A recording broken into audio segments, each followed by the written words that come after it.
sa halos 2% ang inflation rate ng bansa noong nakaraang buwan. Mas malaki ang ibinaba nito kumpara noong 2024 sa kaparehong panahon. Makakausap natin sa linya ng telepono si Harvey Balbuena, una sa balita. Harvey? Nudge, bahagyang gumalaw ang inflation rate sa bansa noong Disyembre. Isang pagtaas na itinuturing na pangkaraniwan na tuwing panahon ng Pasko dahil sa pagtaas ng demand sa mga bilihin. Tumaas sa 1.8% ang inflation rate sa bansa noong nakaraang buwan. Bahagya itong mas mataas sa 1.5% inflation rate noong Nobyembre 2025.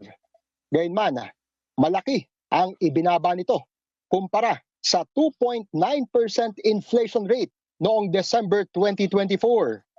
Ayon sa Philippine Statistics Authority, ang food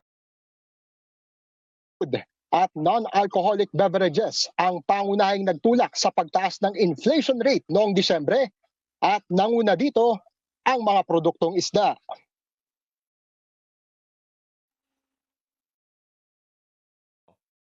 So example, yung tilapia natin, ang price noong December, average 1 kilo, medium size ay 180 pesos.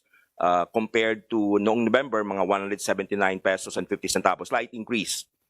Yung bangus average price noong December ay nasa about 241 pesos and 40 centavos, slightly higher than the November recorded price of 239 pesos and 50 centavos.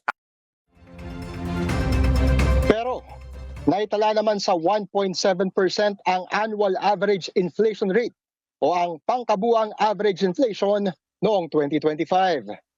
Pinakabababa ito sa nagdaang 9 na taon mula nang maitala ang 1.3% yearly inflation noong 2016. Isa sa mga may pinakamalaking ambag dito ang pagbaba ng presyo ng bigas.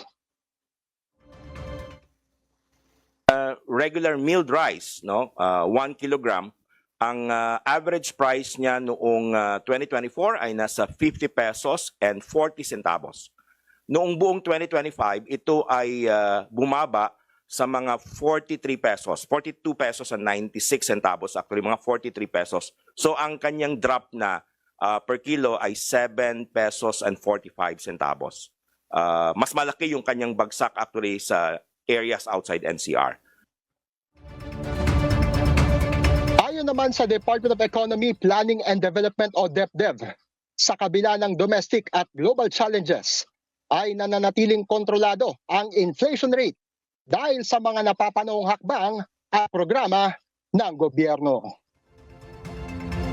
Nudge, kahit mababa ang naitalang average inflation rate noong 2025, babantayan pa rin ng PSA, partikular ang paggalaw ng presyo ng mga pagkain at titingnan din kung magkakaroon ng epekto sa presyo ng bigas ang pagwawakas ng importation ban sa regular at well-milled rice. Nudge?